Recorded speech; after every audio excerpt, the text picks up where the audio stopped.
Since retiring, I became a self-employed cryptid hunter. Obviously, it doesn't pay much and the hours suck, but you get to spend endless hours on the road only to see nothing. When you're trying to write a book about bizarre creatures, it helps to actually be able to find said creatures. But let's be honest, how many cryptids have actually been found? Whenever my wife and I would go anywhere, we'd bring along video equipment and go on little cryptid hunts. By and large, they were exactly what one would expect. You'd go out, find nothing, or find the terrifying stomping grounds of these elusive creatures to be patches of boring forest, muddy ponds, and little owls. The closest we've come to finding some mysterious creature is getting a rotten log tossed at us down in the Everglades. So, in my infinite wisdom, I decided to go after something a bit more substantial, a phantom. The spirit of a madman who has haunted the Virginia countryside for over a century. The Bunny Man. The Bunny Man. I thought it was a joke. I mean, who in their right mind would fear the Bunny Man? I do. Now, whenever we go out on our little voyages, I do a deep dive on all the lore of whichever entity we're hunting. In terms of the Bunny Man, there's a ton of records and information. Most of it is confusing, and in more than a few cases, it's contradictory. I'm going to try to separate the different origins and backgrounds as best I can. There are different aspects of these variations that pop in and out of new sightings and reports. Long story short, it's a muddled historical mess. If you look up the Bunny Man on Wikipedia, you'll be told that his story began in 1970. Well, so much for Wikipedia. The first reports of a Bunny Man stretch all the way back to the early 1900s. That's right, his story is over 120 years old. To most people of Fairfax County, Virginia, the Bunny Man is less a cryptid and more an urban legend. As I would later find out, it's much more than just a folk tale. The first report of this creature or person is as ridiculous as the name suggests. Either a person or people claim to have seen a giant, vaguely man-shaped bunny rabbit or a man in a rabbit costume. Things become a lot less funny when you discover that this entity was spotted holding a large knife. The foundation of the Bunny Man legend starts with the most classic of classic horror tropes, an escaped mental patient. You see, once upon a time, an insane asylum existed in Clifton, Virginia. The area's population had boomed after the close of the Civil War. As you can imagine, these people didn't want to raise their kids next to what they perceived was a threat. Residents started a petition asking for the inmates to be moved to Lorton Prison. As so often is the case in these legends, one of the vehicles transporting the inmates wrecked. 10 inmates were able to escape. After an exhaustive search, all but 2 of the men were found and captured. That left Marcus Walster and Douglas Griffin. In a rather depressing indictment of law enforcement of the area, after a while, the search for these men was called off. But then one day, Walster was found. Or at least, his body was. It was discovered hanging from the Colchester overpass. As is the case with most myths and legends, there are parts which just don't pass the smell test. In this case, it was what was found near his body that raises some red flags. According to legend, a footprint was found near his corpse. Inside the footprint was a message. "You will never find me, and you know it too." Signed, the Bunny Man. The more I looked into it, the more disturbing things got. The more I looked into it, the more disturbing things got. In 1905, some teens decided to pay a visit to Colchester Overpass. It was a horrifically bad idea. Since the discovery of Walster's body, it had been nicknamed Bunny Man's Bridge. I say horrifically because according to the legend, the kids' mutilated bodies were found hanging from that bridge, just as Marcus Walster's had, half a decade earlier. The overpass became a local boogeyman. Parents forbade their kids from going anywhere near the place. Who could blame them? Anytime a kid got out of line, their parents would warn them that the Bunny Man was coming for them. So they'd better behave or they'd find their body hanging from the bridge. Now, let me stop right there and say that is one of the most jacked up things I saw while doing my research. Whichever parent said that to their kid needs to receive regular visits from Child Protective Services. Fast forward a few decades. In 1970, a report came out about a lunatic running around in a bunny costume, wielding a hatchet. Needless to say, he was not out chopping wood. But in this chapter of the Bunny Man saga, things veered more toward the plausible. On a cold night in October of 1970, U.S. Air Force Academy cadet Robert Bennett and his fiancée were traveling along Guinea Road in the small town of Burke. They parked and got ready to visit Bennett's uncle. Something outside their car moved, catching their eyes. Before they could react, the front passenger window was smashed in. Terrified, they looked out the gaping hole and saw a man standing outside. He began to scream at them about how they were trespassing on private property and that he had their license number. Looking down, they found the hatchet that the madman had lobbed at them, lying on the floor of the car. When you look into these accounts, it's critical to just report the facts. And the fact is, the two witnesses didn't agree as to what they saw. Bennett said he had seen a man in a bunny suit. His fiancée said the man was dressed in a white robe and tall, pointed hat. Make of that what you will. Maybe it's just me, but the strangest thing about this story was what the police did with the hatchet. They gave it back to Bennett. 10 days later, on October 29th, the bunny man struck again. A security guard named Paul Phillips saw someone standing on the porch of a home undergoing construction. The house was located in Kings Park West on Guinea Road, the same road that Bennett and his fiancée had parked on. The same road that Bennett and his fiancée had parked on just a week and a half earlier. Phillips' description is similar to the Air Force cadets in several ways. He claimed to see a man dressed in a bunny suit, although he said the costume was black, gray, and white, not just white. Another commonality between the two reports is the theme that Bunnyman didn't appreciate people wandering into his territory with shouts of, "You are trespassing, and if you come any closer, I'll chop off your head." To prove he meant business, Bunnyman began chopping at the porch with an axe. Phillips provided a more detailed description of this loon. The guard said he was about 20 years old, a little over 5.5 feet tall, weighing about 175 pounds. How he could gauge the weight of a man dressed in a bunny suit is both impressive and dubious. Try as I might, I couldn't find anything that suggested Phillips had heard about Bennett's encounter. If he had been aware, it would have explained what happened next. In the weeks after Bennett and Phillips' alleged encounters, the police received more than 50 reports from citizens claiming they too had encountered a madman dressed as a giant bunny rabbit. I'm sure you can imagine that when a sensational story comes out about a monster, UFO, or whatnot, everyone and their brother claims they too had a similar experience. As for me, at the time, I was having a hard time buying into this cryptid. Apparently, the Fairfax County Police had felt the same way. With little to no evidence, they closed both cases without making an arrest.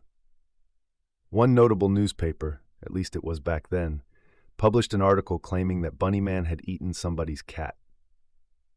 As I drove my way toward the center of the Bunnyman legend, I tried to wrap my head around over a century's worth of reports. One thing I could say with certainty was that the Bunnyman defies classification. Each generation has added its own layer to the myth, or mangled what has come before. When you do what I do, you live a life reading between the lines. You hunt down articles, hoping to find a few words that would help you pinpoint a specific location or maybe an address, something about the description, anything. Allow me to say from experience, more than a few cryptid hunters out there are fueled more by emotion and passion rather than a dedication to the facts and science. After trolling through some of the sites with information about the Bunnyman, I wanted to cry. Some are plagiarism personified. Others not only contradicted other sources, but themselves as well. As the years passed, the legends devolved. Claims began circulating that on midnight on Halloween, you could see a flash of light at the bridge. Now, the legend of the Bunnyman has escaped its Virginia confines and has spread across the nation. There's a series of Bunnyman movies, and you can even get a Bunnyman t-shirt or get hammered on Bunnyman beer. Is it any wonder that most people don't take reports like these seriously? Anyway, there's one thing that appears in almost all tellings of the Bunnyman story. Colchester Overpass. Packing my Hyundai Elantra with food and sodas and donning my warmest coat, I headed to Virginia in search of a monster. For this particular excursion, I was going it alone. The wife had put her foot down when I suggested we go hunting for a homicidal maniac dressed in a rabbit costume, I nearly got knocked out by a skunk ape. I don't want my tombstone to read, "Here lies Alice, killed by a moron dressed like Bugs Bunny." With a kiss and a shake of her head, she wished me the best of luck as I started out on my voyage. During my research, I discovered that it's all but illegal to stake the bridge out on Halloween. Local law enforcement has been known to go as far as to block off the bridge during the spooky holiday. Just to be safe, I decided not to visit the disturbing landmark on Halloween. I didn't want to get arrested for trespassing, but I also knew treading on his domain was the one thing I could do that would draw the Bunnyman's attention. I didn't think there was much chance I'd see much of anything. The main reason I went was to do some research and to be able to say that I'd actually been there. After checking in at my hotel, I spent the day traveling around the local area. It's less than 6 miles between Bunnyman Bridge and Kings Park West. It didn't take me long to get a general lay of the land. I stopped at stores and drove up and down the streets. Everywhere I went, things felt off. The people, the buildings, everything seemed to be under the influence of something. I scolded myself. Dude, stop, you just got here. The bridge itself is about as boring as one would imagine. Well, during the day. When it got dark, everything changed. The faded whites and muted grays became deeper, darker. I don't know how to describe it, but deeper fits the best. It felt like the whole area sank into itself, falling into the dark. Everything in the surrounding area just started steeping into the growing blackness as the sun dipped below the horizon. In a lot of the stories you hear on this channel, there are always statements that things just got quiet, or the sounds of animals and the wind disappeared. That's sort of what happened on my first night there, but not really. The environment made me feel like sounds of joy never existed at all. The whole area around the bridge felt as if it was detached from the rest of the world. It was almost like I couldn't hear, or that I was underwater or something else. And then I got cold, bone-achingly cold. I felt like I was suffering from hypothermia, despite being completely warm and dry. I'm not easily unnerved. Most of the places I visit don't so much as elicit a yawn, but it felt like this bridge was swallowing the world around me. There were no flashes of light on the night I was there. If anything, things just seemed to get darker and harder.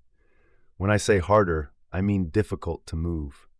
It's like when you try to run when you're dreaming, and no matter how hard you try, you can't exceed a slow crawl. That's when I heard them, the voices. There were definitely voices in the dark. At first, they seemed to be coming from a great distance away, so distant that I couldn't quite make them out. As they grew nearer, I was able to pick out words amongst all the gibberish. "Not here," and "you can't find me," were the ones that I heard the clearest. Something was out there, but it didn't appear focused or coherent. I think Colchester Overpass is a wrinkle of unresolved horrors and tragedies that pull pain in towards itself. It might have always been that way, and the Bunnyman stories just gave the dark energy a form. Or maybe the entity is just a touchstone that the locals internalized as a symbol of the dark presence that lurks there. I didn't consider any of this at the time. The closer the voices became, the more my rational mind screamed at me to run. I got back in my car and drove to the hotel as fast as I could. I prayed that whatever lurked out there hadn't followed me. To my horror, it did. On the way back, I encountered several people who seemed out of place, given how late it was. Entering the hotel lobby, I nearly bumped into a worn-looking man in his mid-30s. He seemed to come alive as soon as he caught sight of me. "Did you have fun out there tonight?" That was the final straw. I packed my bags and left that night. On the way back, I had lots of time to think. I started to develop a theory. What if, all those years ago, something happened there? What if the fabric of the region had become unsettled somehow? When I'd been there, it had felt like I was walking through Stephen King's It. It was as if some force had taken over the area, smothering it in its dark embrace. Poetic license aside, there was something about the region that made me glad to head home. On the way back, I found myself wondering, did the Bunnyman murders create a paranormal scar that impacts the area to this very day? Is that why the entity has appeared in so many different incarnations throughout the decades? I don't think the Bunnyman is a cryptid or even an urban legend. I think it's an influence, Something there causes bad things to happen.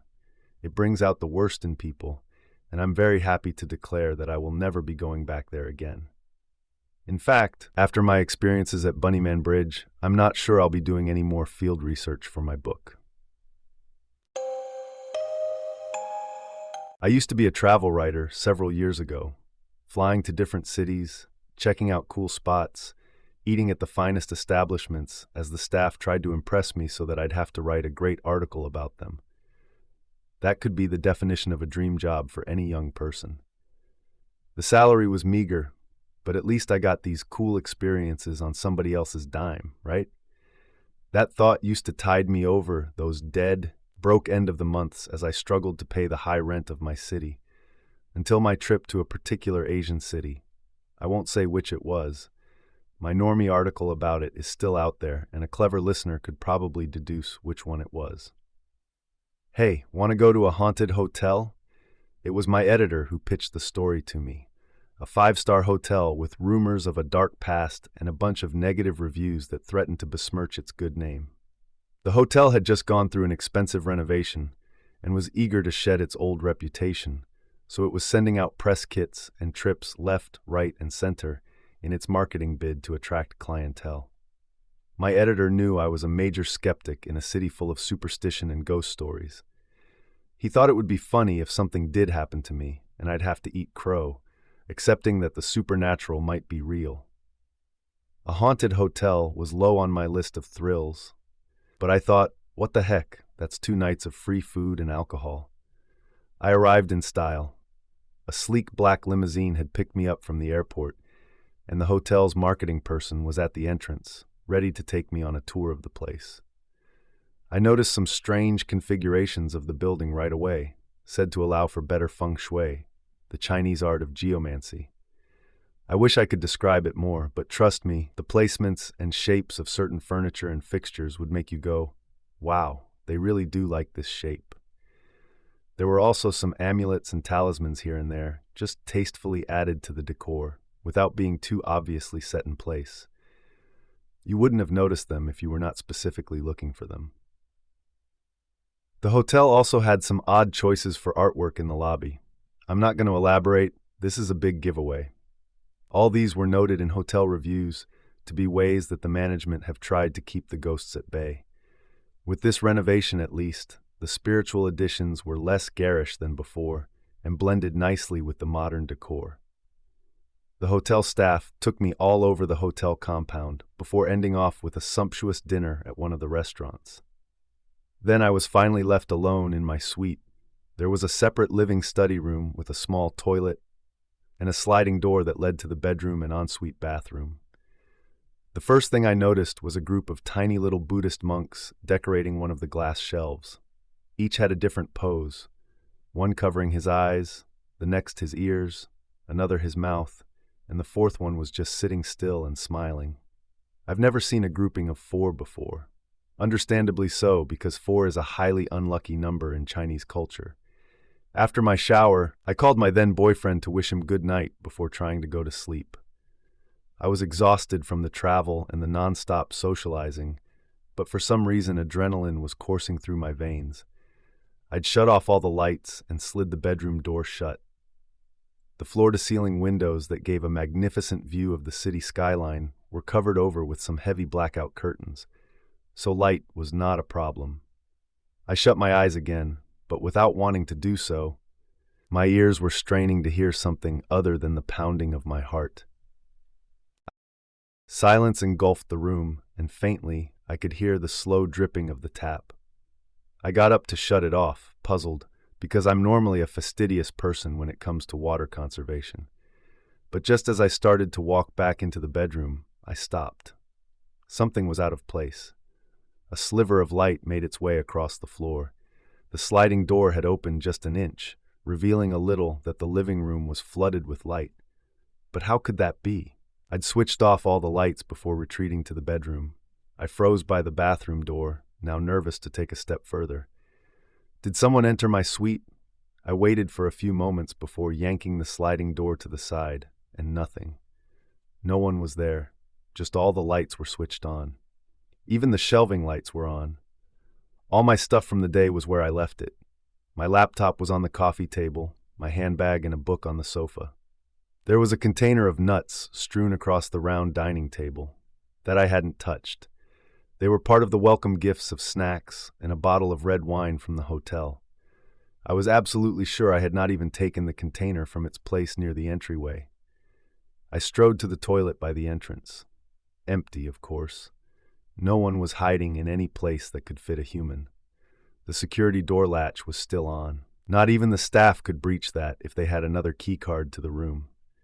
Spooked, I left the lights as they were, then went back to the bedroom, making sure the sliding door was properly shut. I switched on the lights and tried to sleep as best I could. Throughout the night, I heard things moving about in the living room, deliberate movements, though they were done quietly. Sometimes soft footsteps on the parquet, though none of them came right up to the bedroom door. I couldn't parse what was going on. I was going mad, trying to rationalize those sounds. And when everything finally stopped, I realized it was dawn, and I hadn't slept at all. That day was a long one, starting early with another tour, this time of the city. The meals, the socializing, the need to have my game face on, all went by in a blur until night fell and I had some time to myself. I picked up local snacks for supper, which I took back to my room. There was to be a massive brunch the next day before my flight, so I'd wanted to pack my stuff and get my things in order instead of doing it at the last minute. I was saddled with a great deal of souvenirs, gifts from the hotel, and press literature from the hotel, along with the random things I managed to accumulate during the short trip. I was nervous about going through another sleepless night, so I spoke out loud. "Leave me alone. Let me sleep, I'm leaving tomorrow." I felt stupid doing that, but I thought it wouldn't hurt. Showing fear can make you a target with predators, so maybe if I was assertive with whatever the heck was in that room with me, it could work. Of course, nothing replied. I continued with the rest of my winding down routine. Then I retired to bed. This time I left all the lights on. I had my eyes shut, drifting away in that half-dreaming, half-awake state when I was suddenly jolted back to reality. Something was standing right at my bedside. I felt it, I didn't see it, and before I could even fully register what was going on, I felt its face coming near to my ear, and it blew a quick, cold breath.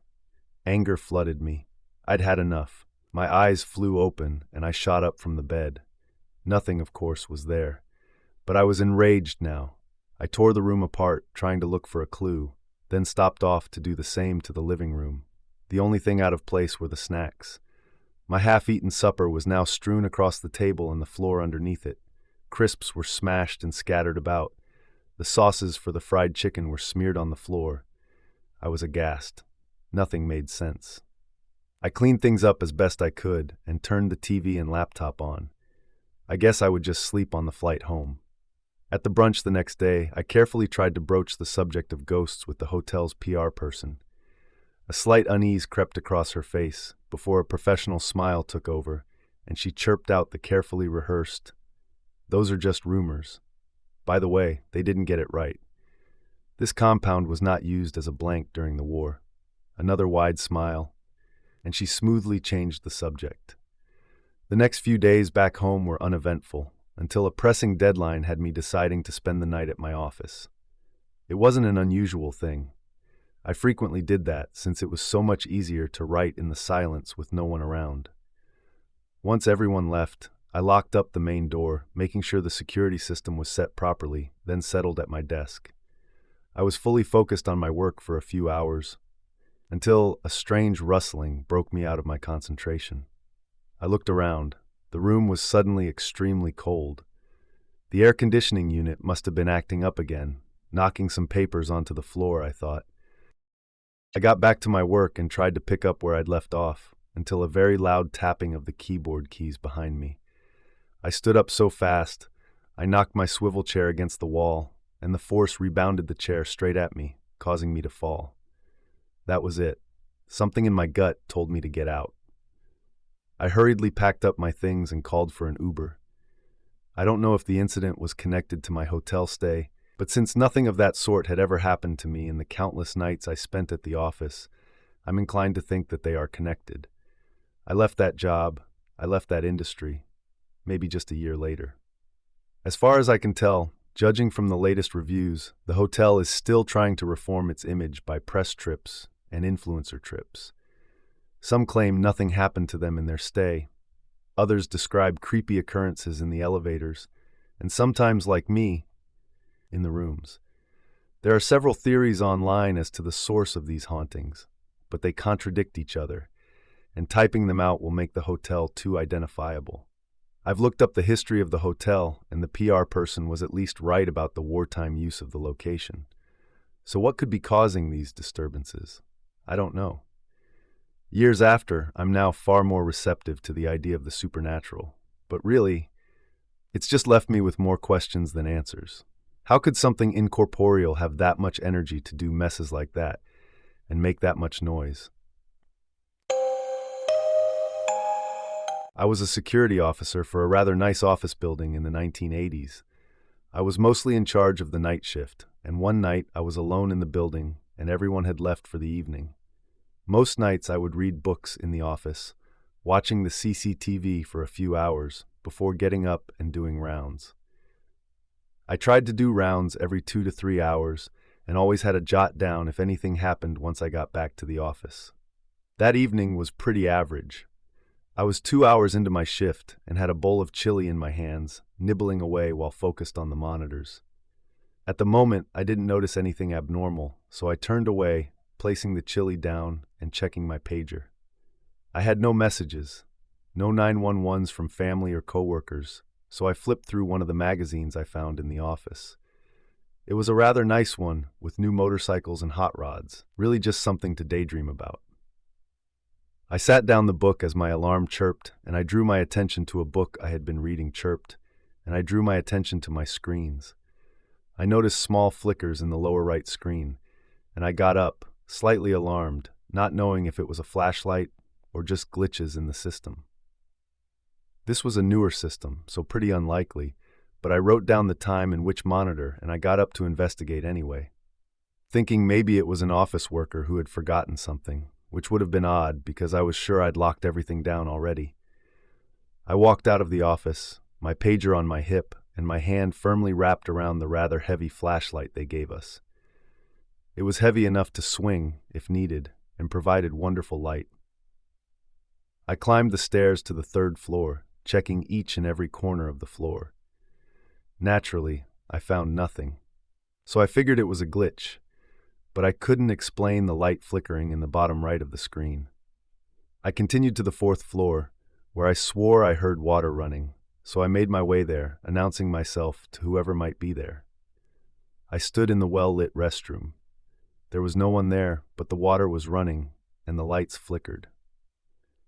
I figured the water had been left running by someone, and that the electricity was having issues, since it was pretty stormy outside. So I shut off the water, turning the lights back off. I began to head back to my office when I heard a slam. I shoved the door to my office open. I saw smoke coming from the same monitor I'd seen that glitch come from. I yanked the cords out from the monitors, calling my boss on his landline. He wasn't answering, so I left a message and wrote a report. The thing is, those were brand new monitors. I had no idea what fried the one that had flickered. I plugged the other ones back in and immediately shut them back down. I'd seen in the snowy CCTV a figure of a shadow. If it was one glitchy screen, that would have been fine, and I would have gone to investigate, but it was the same shadow on each and every screen. I locked the building down again for the evening, and I went home. I didn't return for any of my other shifts, but I would learn later that the building had an electrical fire and burned nearly to the ground. Were the things I saw that night an omen, a warning? Well, that brings us to the end of today's episode. I hope you enjoyed it. Remember to stay safe out there because this world is full of strange and terrifying things. If you like and enjoyed these stories, then hit the like button, press the notification bell, and subscribe for more spine-tingling content. And we will see you in the next story.